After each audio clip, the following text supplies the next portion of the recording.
Por más de 2 décadas seguimos en pie, proclamando el Evangelio de Jesucristo, siendo una extensión del ministerio Casa de Oración Guadalajara del pastor Chuy Olivares.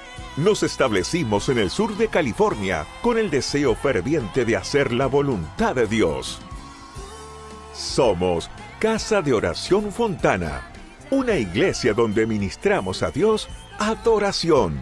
Ministramos al mundo con las verdades bíblicas, por medio de la enseñanza y a través de los dones del Espíritu Santo. Y ministramos con nuestros testimonios de vida. Casa de Oración Fontana, desde 2002, comprometidos con la verdad. Ahora te invitamos a escuchar un mensaje de la palabra de Dios para tu vida. Bienvenidos sean a la casa del Señor. ¿Me escucha bien? ¿Sí? ¿Se escucha bien? ¿Ahora sí? ¿Más o menos? ¿O bien? Ok. Quiero cerciorarme de que se escucha bien porque, como siempre Dios lo hace, va a hablar a nuestro corazón. Así que vamos a pedir que en esta tarde el Señor nos ministre, nos aconseje Él como Padre a través del mensaje que Dios va poniendo en nuestro corazón. Pues nos está aconsejando, nos está guiando para que como sus hijos podamos ir por el camino que Él nos está marcando, ¿verdad? Así como nosotros los padres terrenales aconsejamos a nuestros hijos y los vamos guiando para que ellos sean hombres de Dios, mujeres de Dios, pues así Dios también nos aconseja a través de su palabra. Por eso es importante amar la palabra, escudriñar la palabra. Es importante meditar en la palabra, pero también es muy importante aplicar la palabra. De nada nos sirve leer y leer texto tras texto, pasaje tras pasaje de la Biblia si no aplicamos nada. Entonces, vamos pues a ver qué Dios nos quiere ministrar en esta tarde. Pero antes vamos a pedir que el Señor en su gracia y en su misericordia ministre en nuestro corazón como ya lo ha hecho a través de la alabanza. ¿De acuerdo?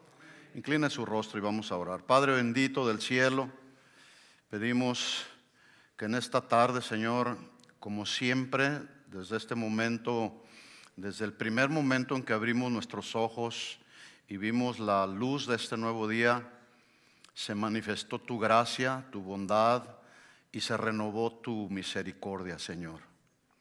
Ahora estamos aquí, Señor, en tu casa, te hemos adorado, te hemos exaltado y a través de nuestros cantos, Señor, hemos declarado lo que tú eres para nosotros, lo que tú significas para nosotros, Señor. Pero ahora, Señor, queremos estar atentos a escuchar el consejo de tu palabra, el consejo que nos guía, el consejo que nos alerta, pero también el consejo que nos amonesta, porque queremos, como tus hijos que somos, vivir como es digno de ti, Señor. Así que disponemos nuestro corazón, Señor, nuestra mente, todo nuestro ser para escuchar tu palabra, Señor. Evita de nosotros cualquier factor de distracción, cualquier cosa que pueda distraernos. Queremos concentrarnos, Señor, en lo que tú nos vas a hablar en esta tarde. Te pedimos todo esto en el nombre de Jesús. Y todos decimos amén. Le invito a que abra su Biblia en Romanos capítulo 5, versículo 20. Romanos capítulo 5, versículo 20. Esta carta de Pablo a los romanos, todos sabemos que algunos la han dado en llamar como la columna vertebral del cristianismo. ¿Por qué la columna? Porque así como la columna del cuerpo humano nos sostiene, así todas las doctrinas que Pablo está enseñando a una iglesia, que por cierto fue una iglesia como esta, como cualquier otra congregación, personas redimidas por Cristo, personas santificadas, justificados y santificados. Entonces, Pablo les escribe para establecer, en los primeros 11 capítulos, Pablo establece doctrina cristiana. Doctrina cristiana, ya lo vamos a ver en este capítulo 5. Pero a partir del capítulo 12, esa doctrina que Pablo enseñó, ahora sí un llamado a ponerla en práctica. Sí, es posible que el próximo domingo o el siguiente podamos hablar de lo que Dios demanda de nosotros después de recibir la doctrina. Este mensaje tiene un aspecto doctrinal, por supuesto, ¿verdad? Porque está encuadrado en estos primeros 11 capítulos de la carta. Entonces vamos a escuchar doctrina, ¿sí? Porque es la doctrina cristiana la que sostiene precisamente el cristianismo, ¿verdad? El cristianismo no se sostiene en base a las emociones, mucho menos en base a la manipulación. Y hoy, tristemente, se da un poco más de énfasis a la emoción de las personas o a la manipulación, no se diga, ¿verdad? No, nosotros estamos comprometidos con la predicación de la sana doctrina, ¿sí? Sana doctrina. Entonces, es doctrina lo que vamos a aprender el día de hoy. El título, para todos los que anotan, ahí está en la pantalla: abundante pecado, sobreabundante gracia. Es de eso de lo que Pablo está hablando en el pasaje que nos va a ocupar. Este pasaje donde está hablando Pablo, bueno, todo el capítulo 5, Pablo habla acerca de la justificación, los resultados de la justificación. Y en estos dos últimos versículos del capítulo 5 está dando Pablo una conclusión. Y dice ahí, si me acompañan a Romanos capítulo 5, versículo 20, dice: pero la ley se introdujo para que el pecado abundase.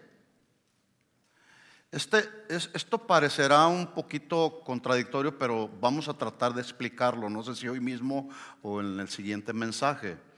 Pero dice ahí Pablo: pero la ley se introdujo para que el pecado abundase.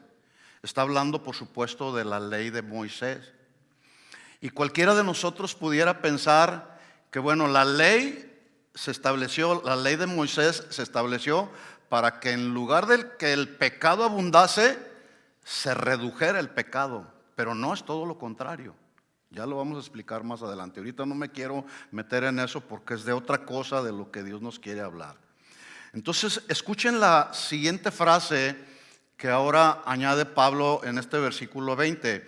Mas cuando el pecado abundó, sobreabundó la gracia. De ahí surgió precisamente el título, ¿sí? Abundante pecado, sobreabundante gracia. Versículo 21, para que así como el pecado reinó para muerte, así también la gracia reine para la justicia, o por la justicia, perdón, para vida eterna, mediante Jesucristo, Señor nuestro. ¿Es Jesús el Señor de tu vida? Cuando tú dices Jesús es el Señor de mi vida, lo que tú estás diciendo es que, o mejor dicho, le estás dando toda la autoridad a Jesús a que Él gobierne cada área de tu vida, todas las áreas de tu vida, tus pensamientos, tus sentimientos, tus emociones, tu voluntad debe de estar bajo el señorío de Cristo. Por eso es Señor. La palabra Señor habla del único que tiene autoridad sobre todo y sobre todos, y ese es Jesús, ¿sí? Bueno, lo que Dios se propone hacer en nuestro corazón hoy a través de este mensaje, escuchen esto, mis hermanos, es que valoremos de manera consciente el alto precio que se pagó en la cruz para darnos la gracia de la salvación que ninguno de nosotros merecíamos. ¿Estamos claros? ¿Sí? Necesitamos estar muy bien conscientes en nuestro corazón acerca de el alto precio que fue pagado en la cruz para que tú y yo pudiéramos ser beneficiarios de la salvación que recibimos por gracia, no la merecíamos. De esto ya hemos hablado. ¿Por qué estoy diciendo esto? Porque lo que se ve alrededor en la iglesia cristiana, y cuando hablo de la iglesia cristiana me estoy refiriendo a la iglesia cristiana alrededor del mundo. Lo que estamos viendo en el día de hoy, o mejor dicho, el nivel del cristianismo que se está viendo en la actualidad, en la vida de muchos cristianos, tristemente, es un cristianismo sin compromiso. Y espero que no sea el caso de alguno de los que están aquí. Pero si ese fuera tu caso, bueno, hoy precisamente tenemos la oportunidad de hacer de nuestro cristianismo un cristianismo verdaderamente comprometido con Dios. Hoy se está viendo también un cristianismo que para muchos es un cristianismo confortable o agradable. Para otros se está viendo un cristianismo que les sea terapéutico, un cristianismo que les sea terapéutico y nunca confrontativo.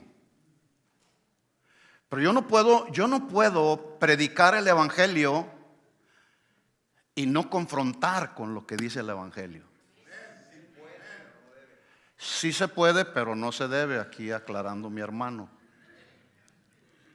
Bueno, no debo entonces predicar el evangelio y no confrontar con el evangelio. El evangelio en sí mismo es confrontativo. De entrada, las dos primeras palabras con las que Jesús inició su ministerio fue arrepentimiento. Arrepiéntanse y crean en el evangelio. Primero arrepentimiento y segundo creer en el evangelio.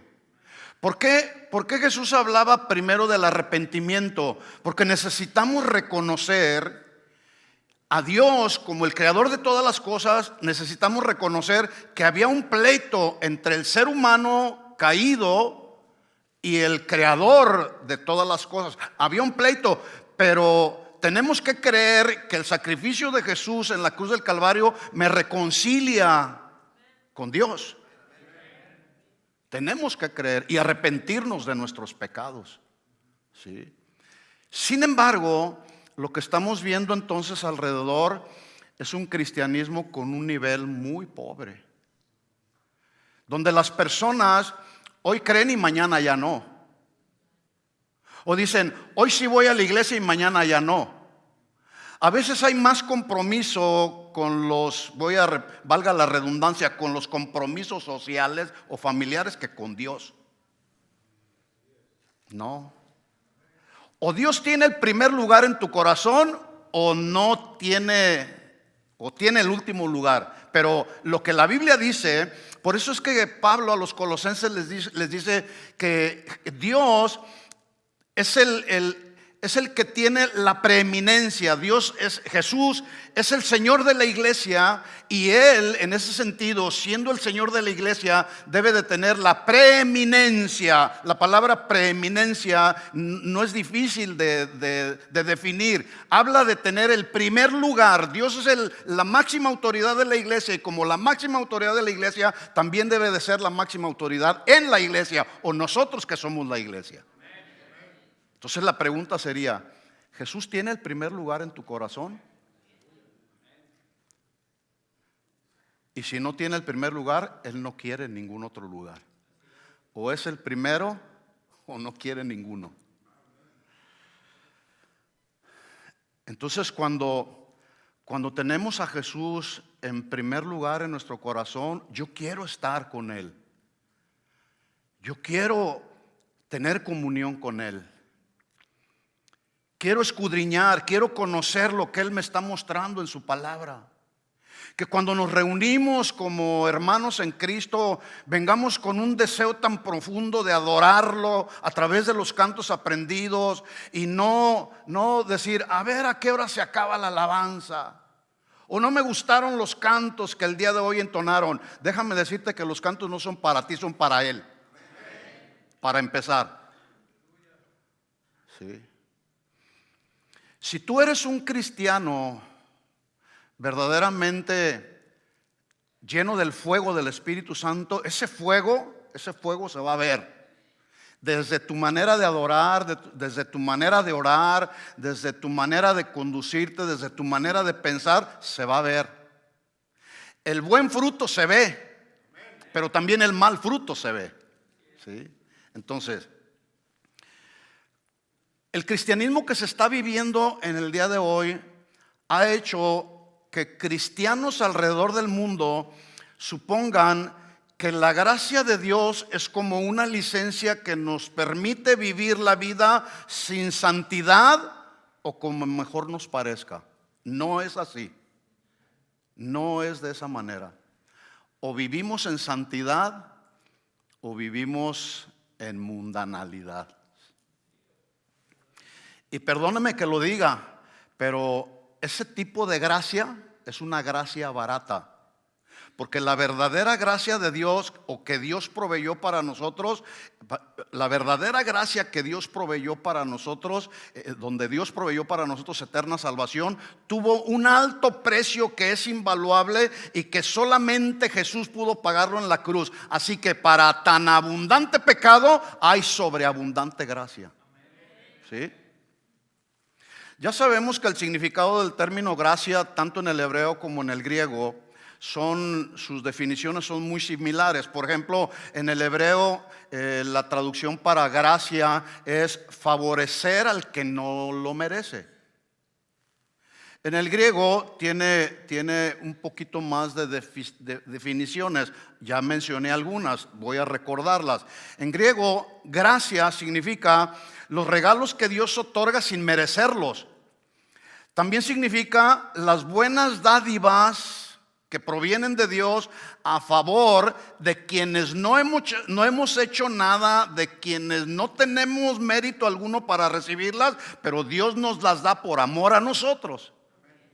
¿Sí? Así que Dios sigue poniendo el dedo en el tema de la gracia, porque ya todos sabemos que todo es por gracia. Pero quiero insistir en esto: el hecho de que vivamos por la gracia de Dios no nos da ningún derecho a vivir la vida como nos dé la gana. ¿Estamos de acuerdo en eso? Y si no está de acuerdo, pues de todas maneras así es. Yo no sé si alguna ocasión usted se ha preguntado qué significa la frase que Pablo usó cuando dice: cuando abundó el pecado, sobreabundó la gracia. Bueno, voy a dar una respuesta así muy general, pero en el desarrollo del mensaje veremos las implicaciones de esta frase. Cuando Pablo dice ahí: cuando abundó el pecado, sobreabundó la gracia, lo voy a decir en un grado superlativo porque entiendo que así es. Esta frase significa que la gracia de Dios es abrumadoramente, inmensamente y sobreabundantemente mayor que la cantidad de pecado que ha imperado, que sigue imperando y que seguirá imperando en este mundo hasta el día de hoy. Su gracia es mucho más, está mucho más por encima que todo el pecado que ha abundado. ¿Sí? En otras palabras, a pesar de que el pecado ha existido siempre abundantemente en el mundo, la gracia de Dios que ofrece perdón, salvación, justificación a través de Jesús es y ha sido siempre aún más sobreabundante, más victoriosa, proporcionando a un pecador arrepentido la esperanza de vida eterna sin merecerlo. Eso es lo glorioso del mensaje del Evangelio. ¿Sí? Ahora, la primera vez que aparece la palabra gracia en la Biblia es precisamente en un tiempo de abundante pecado, porque ese es el tema. Ante abundante pecado o en la abundancia de pecado sobre abundancia de gracia. Voy a leer Génesis capítulo 6, versículo 5, y lo voy a hacer leyendo la Nueva Traducción Viviente. Es un poco diferente a la Reina Valera 60 que regularmente usamos. Génesis capítulo 6, versículo 5, dice así: el Señor vio la magnitud de la maldad humana en la tierra, y que todo lo que la gente pensaba o imaginaba era siempre lo malo. Cuando la Biblia dice siempre, significa todos los días, momento a momento, ¿sí? ¿Cómo estaba la gente pensando e imaginándose siempre en todo lo malo? Y en esta sola palabra, en todo lo malo, usted le puede incluir ahí todo lo malo que hay en este mundo. Versículo 6. Entonces el Señor lamentó haber creado al ser humano y haberlo puesto sobre la tierra. Y dice esta versión: y se le partió el corazón. Se le partió el corazón. La Reina Valera dice: y se arrepintió Jehová de haber hecho al hombre en la tierra. Y es muy importante que podamos aclarar que esta frase, se arrepintió Jehová, no significa que Dios cometió el error de haber hecho al hombre e iba a corregir su error. Por supuesto que no es así. No, todo lo que Dios hace es perfecto. El pecado lo hace imperfecto. ¿Estamos de acuerdo? Por ejemplo, Dios no hizo a Adán y a Adán, ni tampoco hizo a Eva y a Eva. Sin embargo, ¿qué es lo que ha hecho el hombre hasta nuestros días? Bueno, la respuesta es arruinar lo perfecto que Dios ha hecho. Así que Dios no se arrepiente de lo que hace porque Él es justo, Él es perfecto y además Él es inmutable. Él no cambia. Todo lo que Dios hace, lo hace perfecto. Vuelvo a repetir, nosotros, el ser humano, cuando nacemos ya con la marca del pecado en nosotros, o el pecado imputado. Esta palabra imputar significa el pecado acreditado a nosotros, ¿sí?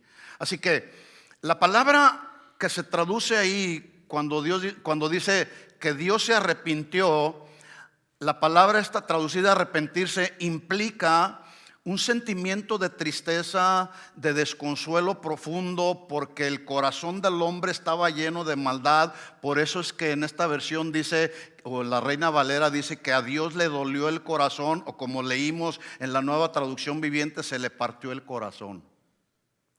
Le pongo un ejemplo. ¿Cuántos de los que están aquí tienen hijos? ¿Qué pasa cuando tu hijo se rebela? O cuando tu hijo te da un dolor de cabeza porque ya lo encontraste consumiendo drogas. ¿No se parte el corazón? Son expresiones del idioma español, se partió el corazón, pero implica que el corazón duele. Nos sentimos decepcionados porque en la medida que nosotros estamos criando a nuestros hijos, aconsejando a nuestros hijos por la rebelión que hay en el corazón, entonces desobedecen nuestras instrucciones, desobedecen todo lo bueno que nosotros estamos dispuestos a darle. Y cuando ellos hacen eso, duele el corazón, ¿sí o no? Solamente aquel padre o aquella madre que no ama a sus hijos va a decir, pues que siga haciéndolo. No me importa. Escuche esto, y sí los hay. Sí hay padres de familia que no solamente ellos consumen droga, sino la misma droga que ellos consumen la comparten con sus hijos. Sí los hay. ¿Por qué? Porque así está el corazón del ser humano. El corazón del ser humano está corrompido, está echado a perder. Seguimos leyendo entonces. Estamos en Génesis capítulo 6, ahora leamos el versículo 7. Entonces el Señor, al ver toda la maldad, al ver la condición del corazón del ser humano que era completamente maldad, Él dijo, borraré de la faz de la tierra a esta raza humana que he creado. Así es. Y destruiré a todo ser viviente, a todos los seres humanos, los animales grandes, los animales pequeños que corren por el suelo y aún las aves del cielo. Lamento haberlos creado. 8, atención aquí. Pero Noé halló gracia. Esta versión dice, pero Noé encontró el favor de Dios, o Noé fue favorecido delante del Señor. ¿Se fijan? Ahora, ahí está la primera vez que aparece el término gracia, favorecer. Favorecer sin merecer. ¿Sí? ¿Merecía Noé la gracia de Dios? No, no la merecía. Sin embargo, Dios se la concedió. Dios halló gracia en la vida de Noé. Para tratar de seguir entendiendo un poco más, voy a mencionar a continuación un hecho que fue pues un hecho real, sucedió en la Segunda Guerra Mundial. Dice la historia que en el año 1940, tras la batalla de Inglaterra, el político, militar y escritor, por cierto, fue un político y un militar muy brillante. En el año 1953 le otorgaron el premio Nobel de Literatura. El hombre era muy brillante. Su nombre es Winston Churchill. No sé cuántos lo han oído, y si no puede buscarlo por ahí, puede buscar usted su biografía. Bueno, este hombre, Churchill, se dirigió a todo el pueblo británico para homenajear a un pequeño grupo de pilotos de la Fuerza Aérea Británica, quienes salvaron a todo el Reino Unido, a todos los habitantes del Reino Unido de una invasión alemana. En ese tiempo, en el año 1940, la población de todo el Reino Unido rondaba los 45 millones de personas. Allí este hombre, Churchill, pronunció una de sus frases más famosas. Él dijo: nunca antes en el campo del conflicto humano tantos le debieron tanto a tan pocos. Esta frase está aludiendo al reconocimiento que toda la población del Reino Unido, los tantos, tuvo que depender de un pequeño grupo de pilotos, los tan pocos, los cuales con mucho honor y con mucha valentía defendieron a toda la Gran Bretaña de una sangrienta invasión alemana. Nunca antes en el campo del conflicto humano tantos le debieron tanto a tan pocos. Si hacemos un paralelo de esta frase con la obra redentora que Jesús hizo en la cruz a favor de toda la humanidad, lo pudiéramos leer de esta manera, porque aquí está el punto precisamente. Pudiéramos leerlo de la siguiente manera: nunca antes en toda la historia de la humanidad los tantos le debieron tanto a un solo hombre llamado Jesucristo. Nunca le debemos algo al Señor Jesucristo. La salvación Él la logró para nosotros, nos la dio gratuitamente. Un solo hombre. Muchos pecamos, o todos nacimos por el pecado, pero uno solo pagó por todos los pecados del mundo.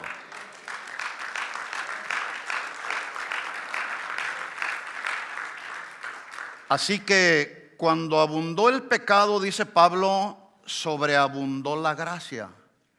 Para entender esta frase, pues obviamente, o para continuar entendiendo esta frase, debemos ir al contexto. ¿Qué es lo que estaba hablando Pablo? Porque leímos ya el final, los dos últimos versículos del capítulo 5, donde ya prácticamente Pablo está concluyendo su mensaje. Así que lo primero que hace Pablo, iniciando el capítulo 5, es describir algunos de los beneficios que se obtienen. Escuchen esto, acuérdense, estamos hablando de doctrina. Y una de las doctrinas esenciales del cristianismo es precisamente la doctrina de la justificación. Y de eso es de lo que está hablando Pablo en todo el capítulo 5. Pero aquí Pablo está hablando ya a la iglesia acerca de los resultados que obtenemos todos los que hemos sido justificados por Dios debido a nuestra fe en Jesucristo. Por ejemplo, vamos a ver así a vuelo de pájaro algunos de estos resultados o algunos de estos beneficios. Inicia Pablo Romanos 5:1 diciendo: justificados pues por la fe, ¿qué? Tenemos paz. Tenemos paz. ¿Cuántos tienen paz? Pero escúchame, no es la paz que nos viene cuando todo nos va bien en la vida. No, es una paz que viene al corazón como consecuencia de saber, de entender, de estar conscientes que ahora estamos reconciliados con el Padre. Ya no hay pleito, ahora estamos reconciliados con Él. ¿Qué significa esto? Que sin Cristo éramos enemigos por causa del pecado, pero ahora mediante la justificación ya estamos reconciliados. ¿Cuántos ya están reconciliados? Y no solo eso, sino que además ahora estamos en su gracia. Como Noé halló gracia, después que nosotros fuimos justificados, esto es lo que Pablo está diciendo, estos son beneficios que Pablo está mencionando acerca de la justificación que Cristo logró para nosotros. Entonces nos justifica y entonces entramos en otro nivel, que es el nivel de estar en la gracia de Dios. Por lo tanto, ser objeto de su gracia es el medio para la salvación, y la fe en Jesucristo es el instrumento para alcanzarla. Por eso es que Pablo a los de la iglesia en Éfeso les dijo: por gracia sois salvos. Efesios 2:5. En otras palabras, sin fe no puede haber gracia que salva. ¿Estamos de acuerdo? Sin fe no puede haber gracia que salva. Otro beneficio, en los versículos 2 al 3, yo lo voy a decir de otra manera, lo voy a decir con mis palabras, pero ese es otro beneficio. De los versículos 2 al 3 dice ahí Pablo que nos regocijamos tanto en la esperanza de la gloria de Dios como en el sufrimiento temporal durante nuestro peregrinar por este mundo. ¿Qué significa esto? Que en tanto estemos en este mundo, escuchen, el sufrimiento es parte del paquete de la salvación. Jesús dijo: en el mundo tendréis aflicción. Pero el otro lado de la moneda, Jesús dice: pero confiad, yo he vencido al mundo. No elude nuestra responsabilidad de la aflicción o del sufrimiento, pero también ese sufrimiento Él nos da la gracia para soportarlo. Eso es lo que está diciendo Pablo en el texto. En tanto estemos en este mundo, el sufrimiento es parte del paquete, pero la buena noticia es que ese sufrimiento no es eterno. La salvación sí lo es. El sufrimiento no es eterno. Un día se va a acabar el sufrimiento. Y se va a acabar por completo el sufrimiento en nuestra vida una vez que estemos allá en su presencia. Allá vamos a estar mejor. Allá no va a haber sufrimiento. Allá no va a haber deudas. Allá no va a haber llanto. Allá va a haber pura alabanza, pura adoración, pura gloria para el Rey. Y escúchame bien esto. Lo más sorprendente del asunto no es que al estar en la presencia del Señor vamos a admirar y a impresionarnos de la exuberancia que hay en el reino de los cielos, con las calles de oro, el mar de cristal. Eso no es lo más importante. Eso no es lo que nos debe de motivar a tener la esperanza de estar en la gloria eterna. Lo que nos debe de motivar a estar en la gloria eterna es precisamente que ahora vamos a tener una reconciliación plena y total, una comunión plena y total con nuestro Creador. Eso es lo más tremendo del asunto, porque todo lo demás que hay en el reino de los cielos no va a ser comparable con la experiencia de estar frente a frente con aquel que nos ha creado, con aquel que nos ha rescatado. Eso va a ser lo más impresionante, y poder tener comunión con Él. Dale otro aplauso de alabanza al Señor, Él lo merece.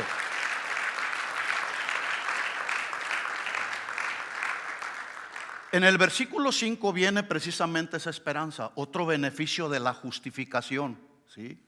Dice ahí el versículo 5: tenemos una esperanza que no nos defraudará. ¿Por qué? Lo estoy diciendo en otras palabras: porque Dios es inmutable, Él no cambia. Y además dice la Biblia ahí que Él ha derramado su amor en nuestro corazón por el Espíritu Santo que nos fue dado. Por lo tanto, el destino final de todos los creyentes es participar de la gloria de Dios en su reino y participar con Él de la comunión con nuestro Dios, lo que acabo yo de mencionar, ¿sí? En el pasaje de ahí mismo, capítulo 5, pero de los versículos 12 al 21, Pablo se dispone a demostrar cómo por la muerte de un solo hombre, y dicho sea de paso, no fue cualquier hombre, fue únicamente el Hijo de Dios quien fue capaz de proveer eterna salvación para muchos, entre los cuales, escucha la buena noticia, estábamos tú y yo. Ahí estábamos tú y yo, ¿sí? Ya estábamos en la lista del Señor. Aunque para algunos el pasaje puede ser quizá un tanto difícil de entender, cuando ya meditamos en él, nos vamos a dar cuenta que es un mensaje que, aunque es doctrinal, es sencillo, es simple, pero a la vez es muy profundo en su esencia. Yo tuve que leer una y otra vez y meditar y leer, releer para saber qué es lo que Dios está tratando de hablar en todo el capítulo 5. ¿Por qué digo esto? Porque es profundo, es sencillo. El problema es que muchos aún siguen sin creer que la salvación viene a la vida de un pecador debido a su genuino arrepentimiento. Primero, segundo, a la gracia de Dios, y tercero, por la fe puesta en Jesús. Así de simple es. ¿Lo alcanzan a ver? El mensaje es simple, pero a la vez es muy profundo, ¿sí? Sin embargo, podemos ver también que muchos se preguntan, como lo hicieron en su tiempo los fariseos legalistas, ¿cómo así de simple se obtiene la salvación? No, tienen que circuncidarse. Y ellos pudieron haber dicho, wow, eso es blasfemia, o imponen, incluso algunos dicen, eso suena como a blasfemia, y entonces es cuando empiezan a imponer una serie de prohibiciones y mandamientos humanos. Cuando Jesús dice en uno de sus evangelios, cuando dice, vengan a mí los que estén cargados, los que estén trabajados, escuchen esto, no se refiere a que estoy cansado, trabajé mucho, etcétera, etcétera. No, se refiere a las cargas religiosas que los escribas y los fariseos estaban imponiéndole a la gente, y eso los cansaba. Es que no puedo cumplir con la ley, porque además es imposible. Puedes cumplir con algún mandamiento de la ley y fallar en otro, ¿sí? Y los legalistas exigentes y fariseos le imponían a la gente que cumpliera estrictamente con la ley, y es imposible que alguien pueda cumplir con la ley. Entonces la gente vivía cargada, vivía cansada, vivían sufriendo. Más que hacerlos mejores creyentes, los hacían creyentes cargados, trabajados. Entonces por eso es que Jesús dice, vengan a mí, mi carga es fácil, ligera es mi carga. Porque las cargas que Jesús nos impone, nos las pone, pero no son difíciles de cumplir.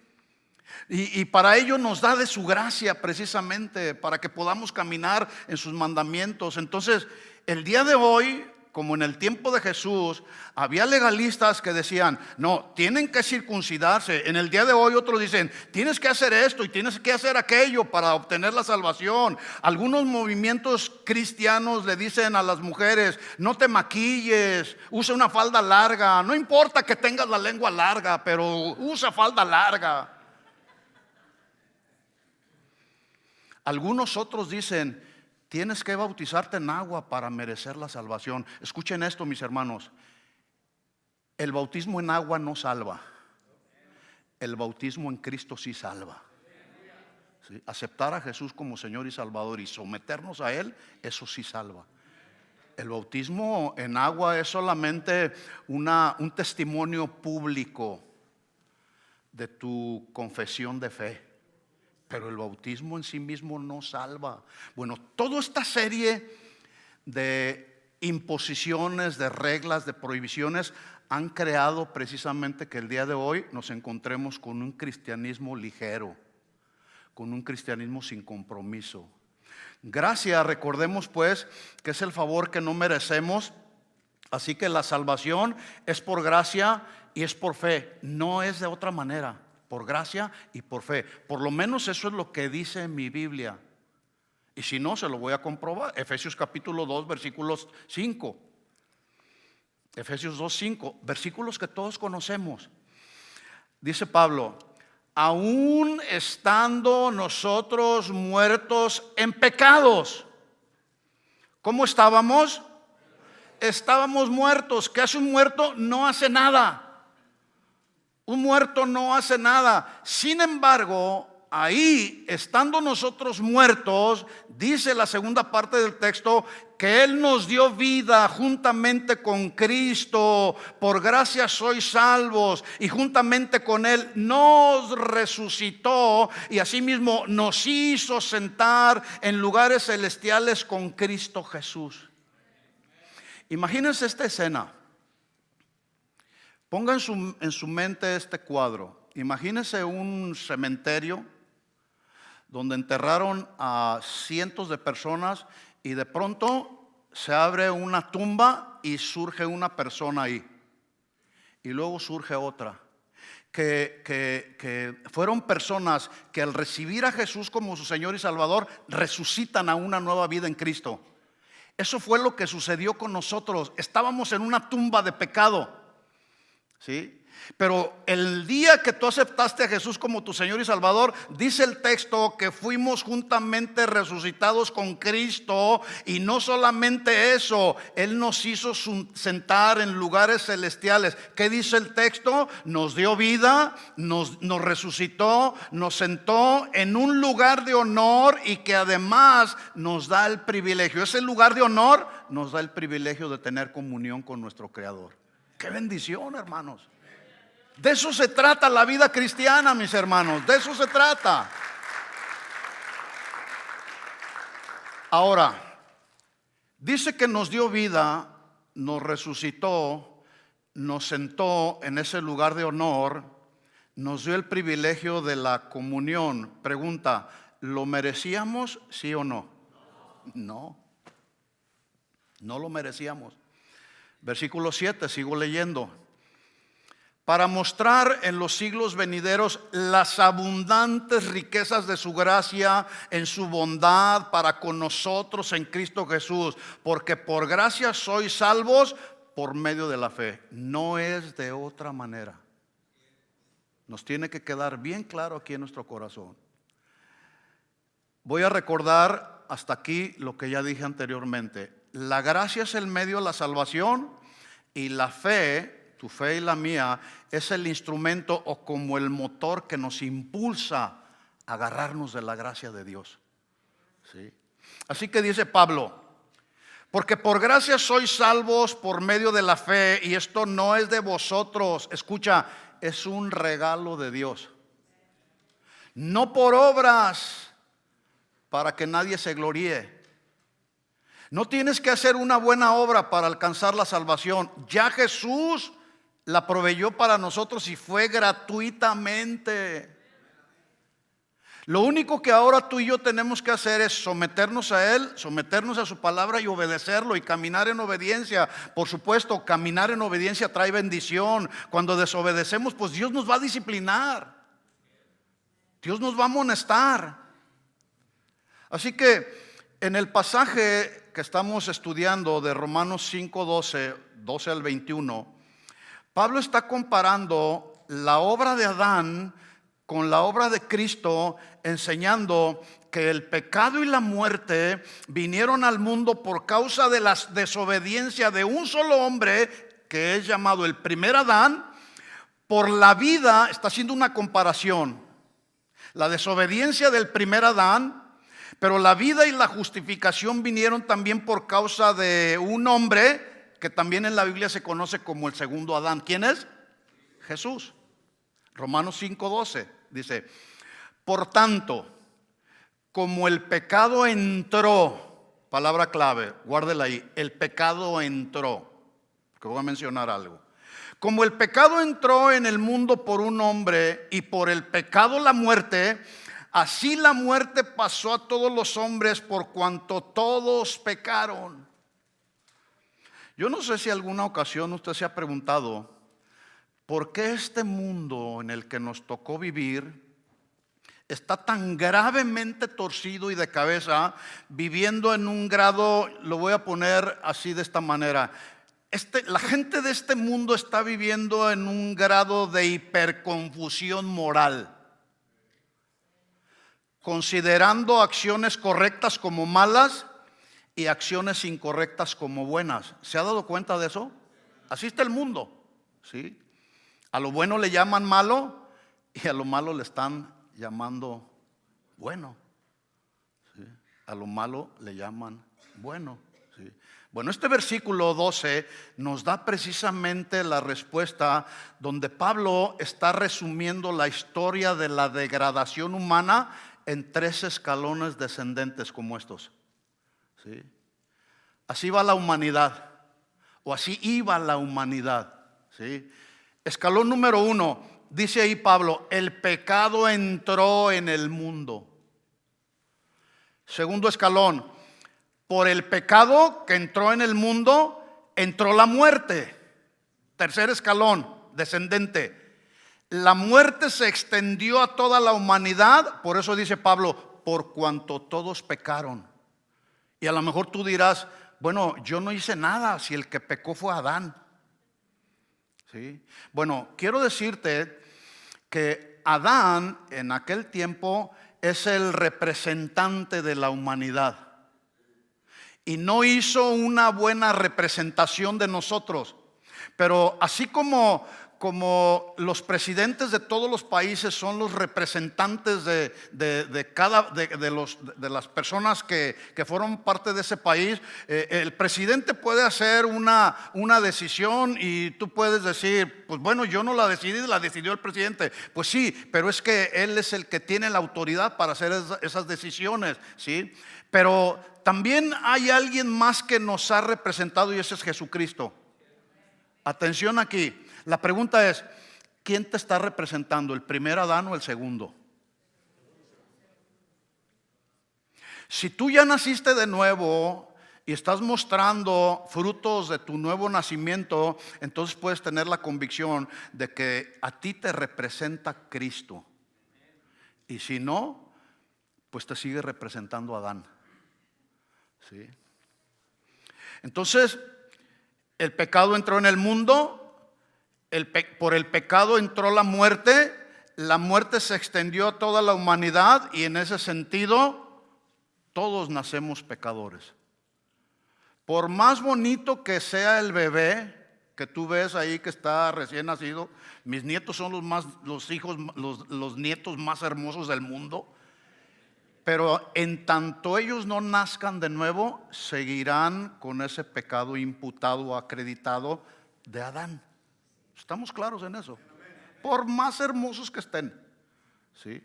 Ahora, si pensamos un momento en lo que dice Pablo, que el pecado entró, ¿dónde? Dice que el pecado entró en el mundo y entró para corromper todo lo bueno de la creación de Dios, todo lo bueno. Entonces podemos entender, teniendo esa perspectiva, que entró el pecado y echó a perder todo lo bueno de la creación de Dios. Podemos entender que quien le abrió la puerta de par en par a Satanás y después le entregó las llaves de la ciudad, por decirlo de alguna manera, ¿quién fue? Adán. Adán le abrió la puerta de par en par a Satanás y le dijo: ahí está el mundo. Por eso Satanás es el príncipe de este mundo. Déjeme ponerlo de esta manera. Si en el día de hoy o el día de mañana, cualquier otro día, a tu puerta toca un depredador sexual, que tú sabes que es un depredador sexual, y te dice: vengo a abusar de uno de tus hijos, pregunta: ¿tú le abrirías la puerta de par en par? Obviamente que no. Tú no. Bueno, ese es el sentido, precisamente, la gravedad del pecado que cometió Adán, porque Adán sí lo hizo. Le abrió la puerta a Satanás, ¿sí? Y en ese abrirle la puerta nos llevó entre los pies, arrastrando a toda la humanidad a la condenación de una vida en pecado. ¿Alcanzas a ver? ¿Sí? Bueno, aquí también podemos aplicar la frase de Winston Churchill, pero lo vamos a aplicar a la inversa y en un sentido negativo. Mira cómo se lee.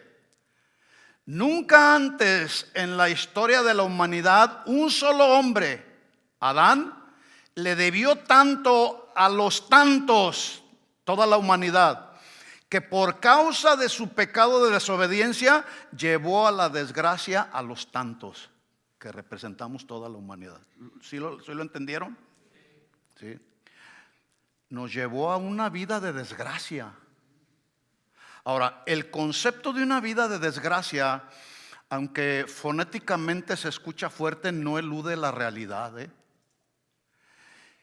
Una vida de desgracia tiene que ver con una vida marcada por todo tipo de adversidad. Es que el pecado no puede llevar a una persona a otro lugar. Una vida de pecado va a llevar a las personas a una vida de depravación, de disolución, de libertinaje, una vida corrompida. Así está el mundo, como estaba en el tiempo de Noé. Para muestra, vemos cómo está el mundo. No necesitamos entrar en detalles. Hace un momento yo le pregunté a usted, si llegara a tu casa un depredador y te dijera, vengo a abusar de uno de tus hijos, ¿lo permitirías? Bueno, la respuesta, obviamente, la reacción inmediata fue, no le voy a abrir la puerta. Pero escucha, esto es lo que muchos padres de familia están haciendo en el día de hoy. ¿Cómo? Padres de familia están como Adán, abriéndole la puerta de par en par a Satanás y le están entregando las llaves del corazón de sus hijos, ya sea poniéndoles un teléfono celular en su mano, sin supervisar lo que están viendo y lo que están o con quién se están comunicando, o a través de muchos videojuegos, la mayoría de ellos con un alto grado de violencia, a través de programas indebidos o series de Netflix que en apariencia son inofensivos, pero que sutilmente están adoctrinando a nuestros hijos con ideologías de demonios. Y esto solamente por poner algunos ejemplos. Bueno, hay padres de familia tan inconscientes que le están abriendo la puerta a Satanás y Satanás está entrando con todo, ¿sí? Como todo un depredador espiritual. La pregunta es, ¿lo vas a permitir? Papá o mamá, ¿tú estás supervisando lo que están viendo tus hijos? ¿Tú los estás aconsejando? Tus hijos que vienen a la congregación, tus jóvenes que vienen a la congregación, que por cierto a todos se les deja tarea, se les deja memorizar versículos para que la palabra sea la espada del Espíritu con la que ellos puedan defenderse de los ataques de Satanás. Estás supervisando, te estás tomando el tiempo para preguntarle a tu hijo o a tu hija, ¿qué te enseñaron en la iglesia? Porque toda la semana tus hijos están expuestos a todo lo que en la escuela les están metiendo, que dicho sea de paso, no es nada bueno lo que el sistema educativo está metiéndole a nuestros hijos, Y aún ahí, ¿te estás dando cuenta de qué le están enseñando a tus hijos? Así está el mundo, mis hermanos. Abundante pecado sobre abundante gracia. Ahora, escuchen la buena noticia. Y voy a tomar nuevamente la frase que usó Winston Churchill, pero lo voy a aplicar a la obra redentora de Jesús. Nunca antes en toda la historia de la humanidad los tantos le debieron tanto a un solo hombre llamado Jesucristo, que por su causa recibieron la sobreabundancia de su gracia salvífica. Nunca había habido tantos, le debemos tanto a Él, a un solo hombre, que por su sacrificio perfecto en la cruz del Calvario es por la razón que tú y yo estamos el día de hoy aquí. Así es. ¿Alcanzan a ver? abundante pecado, sobreabundante gracia. Mire cómo lo dice Pablo, Romanos 5:17. Pero si por la transgresión de un solo hombre reinó la muerte, mucho más reinarán en vida por un solo hombre, Jesucristo, los que reciben la abundancia de la gracia y del don de la justicia. Tú y yo no hicimos nada para ser justificados. La palabra justificación se traduce sin culpa.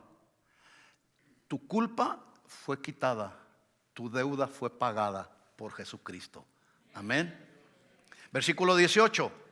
Así que como por la transgresión de uno vino la condenación a todos los hombres, de la misma manera por la justicia de uno vino a todos los hombres la justificación de vida. Porque así como por la desobediencia de un hombre los muchos fueron constituidos pecadores, así también por la obediencia de uno los muchos serán constituidos justos. Ahora, si logramos entender y valorar lo que Pablo está diciendo, vamos entonces a entender la seriedad de nuestro cristianismo. La vida cristiana es un asunto serio. No estamos jugando al cristiano. No estamos jugando al cristiano. El día de ayer estuvimos en una celebración de acción de gracias de una joven de aquí de la congregación que Dios le permitió llegar a sus 15 años. Y precisamente algo que yo le decía en el mensaje es: tu vida cristiana, si tú ya naciste de nuevo, no lo sé, ¿sí? Pero si tú ya naciste de nuevo, tu vida cristiana debe demostrar un testimonio que sea digno de Él. Un testimonio que sea digno de Él. Porque no estamos jugando al cristiano.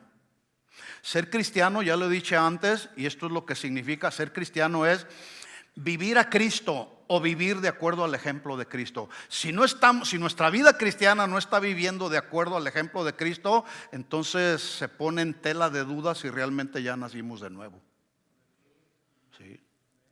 Lo que Pablo nos está dejando ver en este pasaje que estamos estudiando, dicho de otra manera, es que hay una semejanza entre Adán y Cristo, al que la Biblia lo llama, ya lo dije, el segundo Adán, pero a la vez hay una diferencia abismal que es irreconciliable entre los dos. Por ejemplo, la obra de Adán tuvo que ver con su desobediencia, en tanto la obra de Cristo tuvo que ver con su obediencia. ¿Sí? Podemos ver que ambos, Adán y Jesús, impactaron a la raza humana, uno para mal y el otro para bien.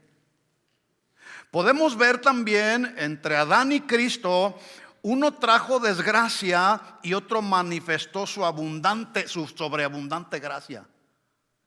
Uno trajo maldición a la humanidad y otro trajo bendición a todos los que están unidos a Él por la fe, esto es, a nuestro Señor Jesucristo. Uno provocó que abundara el pecado y otro, en este caso Jesús, provocó que sobreabundara la gracia. Ese es el mensaje del Evangelio, mis hermanos. Y es el mensaje del Evangelio que tenemos que predicar, mis hermanos. No nos cansemos de predicar el Evangelio. Todavía hay miles de personas alrededor del mundo que no conocen a Cristo, que no saben que Cristo vino en su calidad de siervo a entregar su vida para hacernos libres del pecado. Pero escuchen esto, la buena noticia: Jesús regresará, pero regresará como rey. Sí. Ahora escuchen la pregunta: ¿cómo puede ser que hasta el día de hoy millones y millones y millones de pecadores alrededor del mundo y a través de los siglos puedan recibir tan sobreabundante gracia por la obra de un solo hombre? ¿Cómo puede ser eso? Bueno, la respuesta la encontramos cuando entendemos el valor y lo impresionante de la victoria de la obra de Cristo sobre Cristo, el segundo Adán, sobre el pecado del primer Adán. Cuando tú y yo logramos entender la victoria, repito esto, del segundo Adán, Jesús, sobre el pecado del primer Adán, entonces vamos a entender la verdad del Evangelio. Y es de eso de lo que Pablo está hablando precisamente en los versículos anteriores. Romanos 5:8 dice: mas Dios muestra su amor para con nosotros en que siendo aún pecadores, Cristo murió por nosotros. Escucha esto, mi hermano. Ninguno de nosotros éramos ni seremos capaces de ofrecer nuestra vida para salvar la vida de un delincuente depravado, ¿verdad que no? ¿Tú darías tu vida para salvar a un depravado? No. ¿Sabes una cosa? Jesús sí lo hizo. Y lo hizo por amor a toda la humanidad, los que en realidad sí éramos delincuentes depravados. Lo hizo por Barrabás, que realmente era un criminal y un asesino. Lo hizo por Pablo, que vimos la semana pasada, que era blasfemo, perseguidor e injuriador. Lo hizo por ti y por mí, que éramos puntos suspensivos. Ya tú sabes lo que eras. Ahí ponle todo lo que tú eras, y ahí le pongo yo todo lo que yo era. Pero Jesús lo hizo por nosotros, y lo hizo por su gracia y lo hizo por su amor.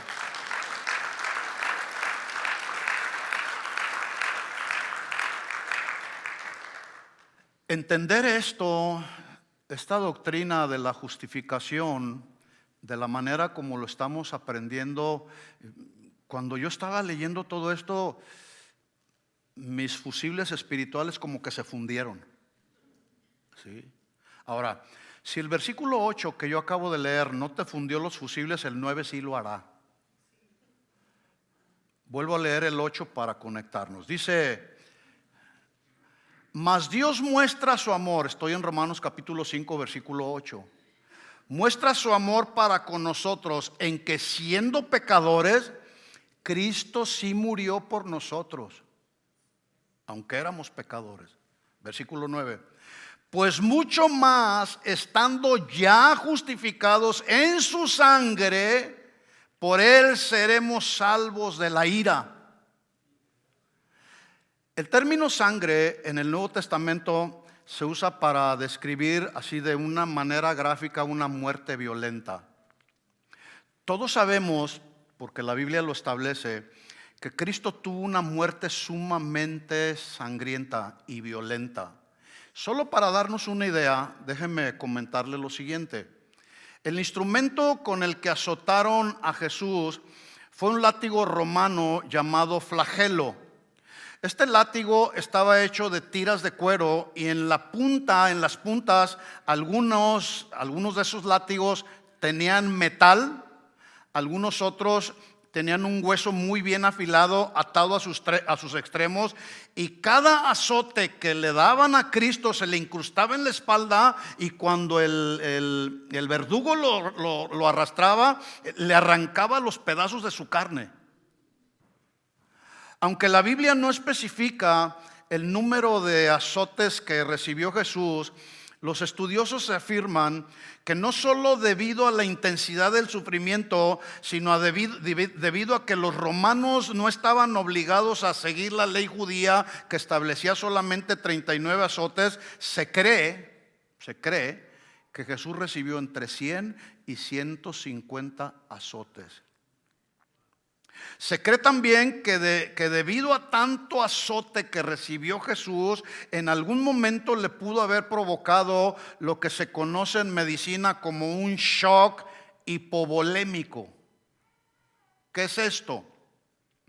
Bueno, que potencialmente cuando a una persona le viene este shock, potencialmente es mortal cuando el cuerpo ha perdido gran cantidad de sangre. Así que su sangre derramada demostró lo tremendo de su sufrimiento. Pero además, Cristo no solamente soportó la plenitud de la ira de Dios sobre sí mismo, sino que lo más impactante del sufrimiento de Jesús, escucha esto, fue el abandono y la separación del Padre para con el Hijo por causa de nuestros pecados. De ahí es que dice la Biblia en Mateo 27:46 que con profundo dolor No solamente un dolor físico, sino mucho más un dolor del alma. Estando Jesús clavado en esa cruz, clamó a gran voz diciendo: Dios mío, ¿por qué me has abandonado? ¿Sabes por qué el Señor lo abandonó? Porque sobre él estaba cayendo toda la plenitud de la ira de Dios por tus pecados y por mis pecados. Wow. Eso funde los fusibles de todos. ¿Sí? Ese castigo que nos correspondía a ti y a mí cayó sobre de él, y todo lo hizo por amor, pero también lo hizo para declararnos a ti y a mí justos ante el Padre. ¿Sabes cómo se llama eso? Abundante pecado sobre abundante gracia. ¿Sí?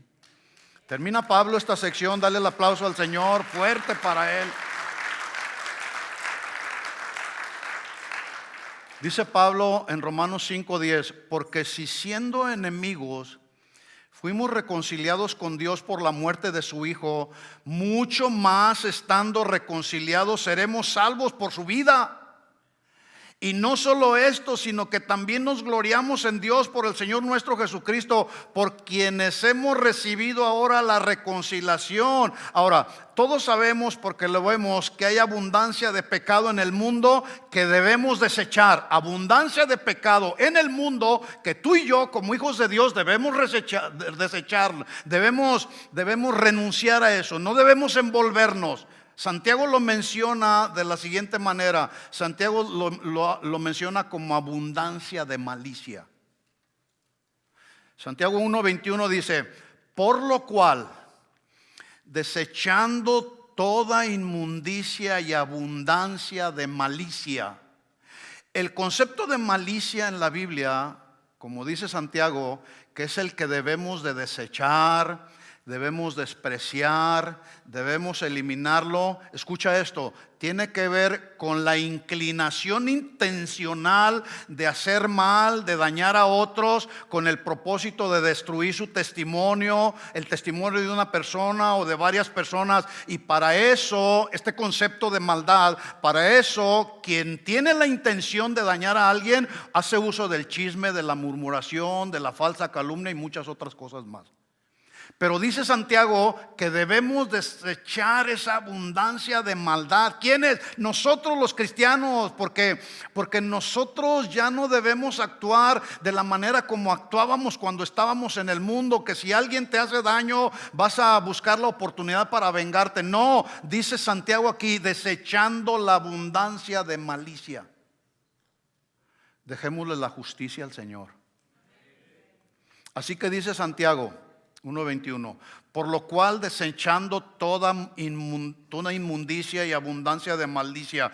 ¿Cómo desechamos toda esa abundancia de malicia? La segunda parte del texto nos lo dice: recibiendo con mansedumbre la palabra implantada, la cual puede salvar vuestras almas. Versículo 22: pero sed hacedores de la palabra y no tan solamente oidores, engañándoos a vosotros mismos.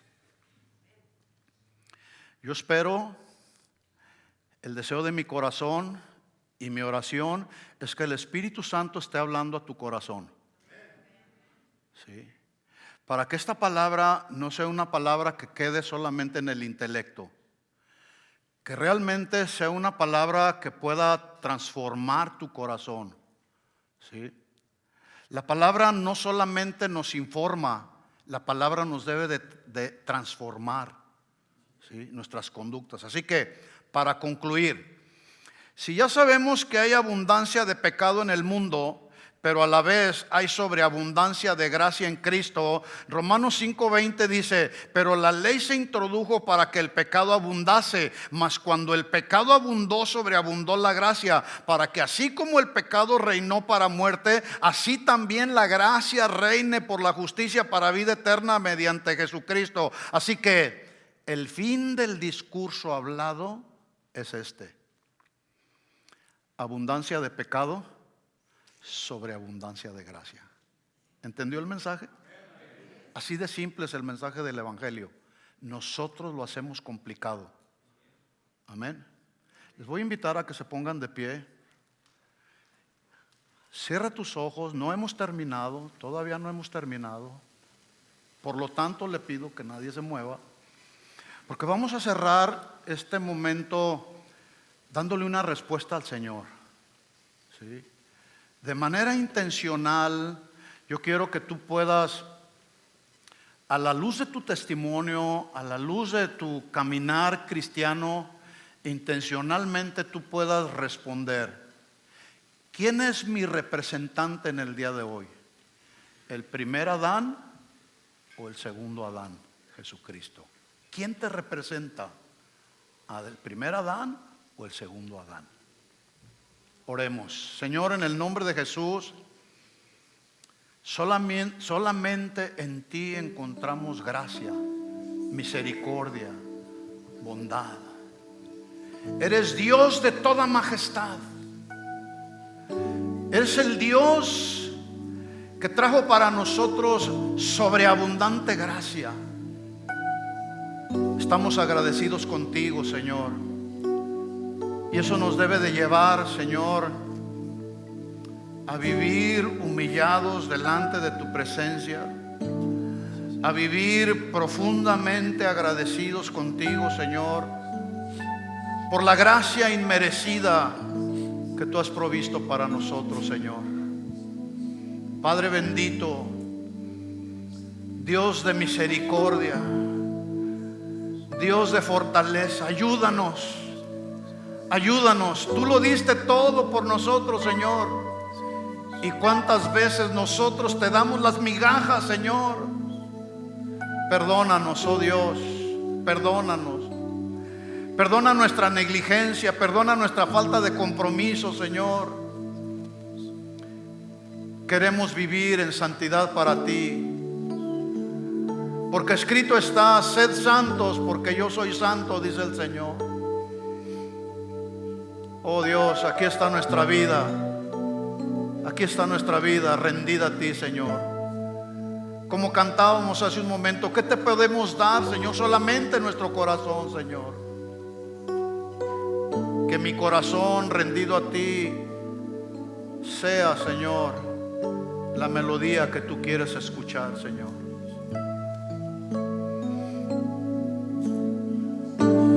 Que mi vida te exalte, que mi vida te adore, que mi vida te proclame como Dios de toda gloria. Que mi vida te exalte, díselo, que mi corazón a Él. vida te adore, que mi vida te proclame como Dios de toda gloria. Eres Dios de toda majestad, el que vive en santidad. Tú honrarás a aquel que vive, guardándose de todo mal. Solo una palabra tuya puede darme sanidad.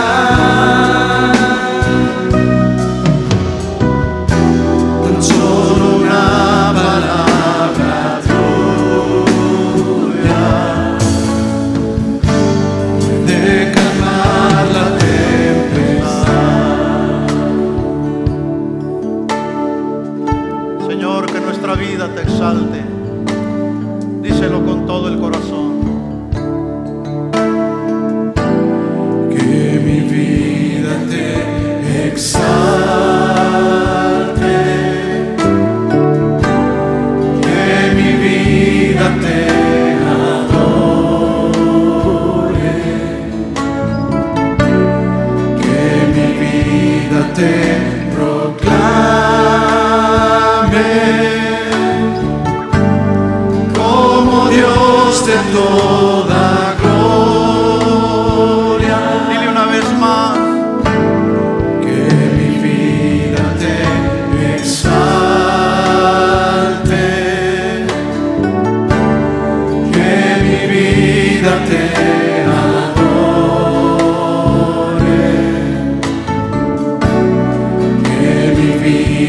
te proclamen como Dios de toda gloria. Eres Dios de toda majestad, el que vive en santidad. Tú honrarás a aquel que vive, guardándose de todo mal. Solo una palabra tuya puede darme sanidad.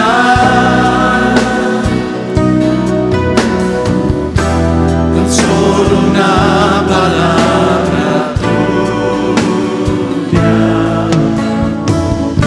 puede calmar la tempestad, puede calmar la tempestad,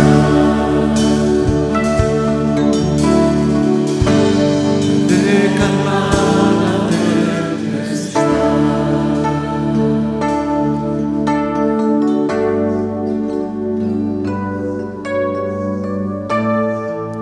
Si hay alguna tormenta que te está agobiando, permite que la gracia de Dios te sostenga.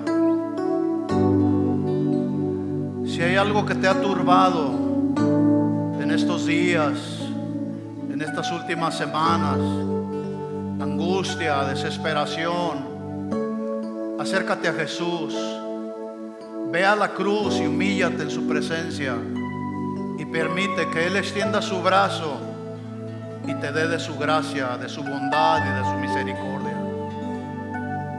Ve a la palabra y tan solamente una palabra podrá sanar cualquier tempestad. Aquí está nuestra vida, Señor. Que nuestra vida te exalte, que nuestra vida sea de honra y de gloria para ti, Señor. Ayúdanos, Padre. Solos no podemos. Necesitamos de ti, Señor. En el nombre de Jesús. Todos decimos amén, amén y amén. Dale el aplauso de alabanza a nuestro Señor Jesús. Aleluya. Gloria a ti, Señor. Gloria, honra y honor a ti. Gracias, Señor. Gracias, Señor. Gracias, Señor.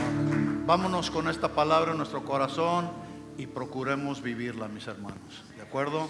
Que Dios les bendiga. Nos vemos el miércoles, los que vienen el miércoles o el próximo domingo, puntuales a la 1 empezamos. ¿De acuerdo? Que Dios les bendiga a todos. Despídanse unos a otros y que Dios de proezas, Dios. Esperamos que este mensaje haya sido de bendición y edificación para tu vida. Visítanos en cualquiera de nuestras reuniones, miércoles 7 p.m. y domingos 1 p.m. Estamos en el 17244 Randall Avenue, Fontana, California.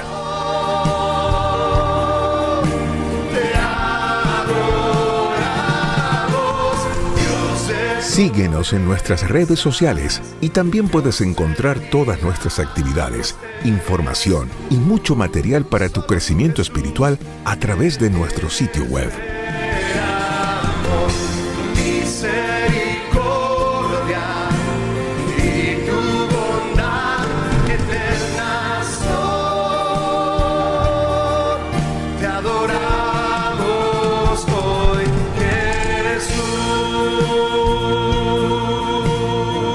Comunícate con nosotros.